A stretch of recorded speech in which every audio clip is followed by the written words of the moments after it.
A few months ago, I was asked why it is I make myself so much less pretty than I actually am when I paint self-portraits.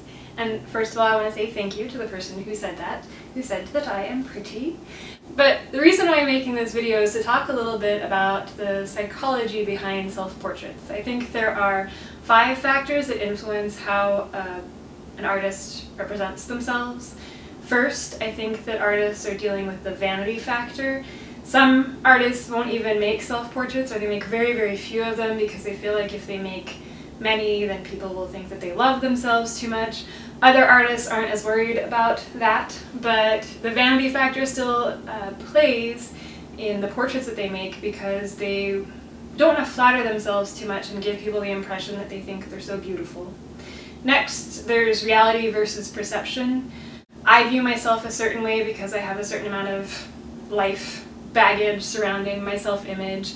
Other people will view me a different way, and I don't know which one is the truer way. I mean, other people view me without that baggage, so maybe that's truer, but maybe my baggage is more information, so maybe that's truer. But so there's the reality perception factor in self-portraits.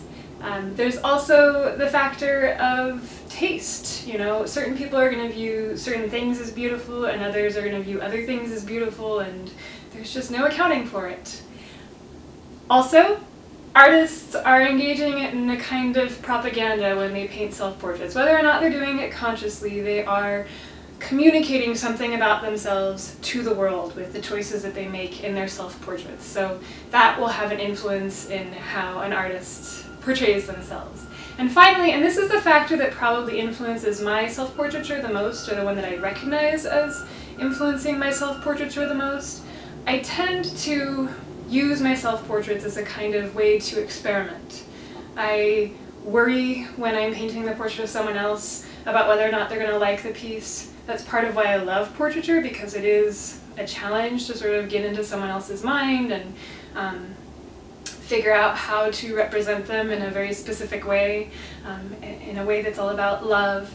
But it's not easy, and so sometimes it's nice to do a self-portrait and know that I'm not going to insult the subject of the portrait at all, that I cannot insult the subject of the portrait.